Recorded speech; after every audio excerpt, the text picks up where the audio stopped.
নমস্কার সবাইকে। দেখুন আজকে আমি আমাদের ক্ষেত থেকে কি নিয়ে এলাম, একটা বড় সাইজের ডাঁটা আর কতগুলো শালগম পাতা।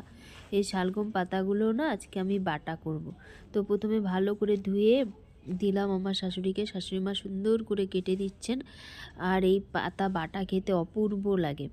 আপনারা কখনো খেয়েছেন কিনা জানি না, একবার অবশ্যই খেয়ে দেখবেন। তো রসুন আর কাঁচা লঙ্কা যেইভাবে অন্য বাটাগুলো হয় সেম ওই প্রসেসিংয়ে, তারপরে পাতাগুলো দিয়ে হলুদ লবণ দিয়ে দিলাম, দিয়ে একটু নাড়িয়ে চাড়িয়ে তারপরে ধনে পাতাটা দিয়ে আর একটু নাড়িয়ে তারপরে নামিয়ে নেব।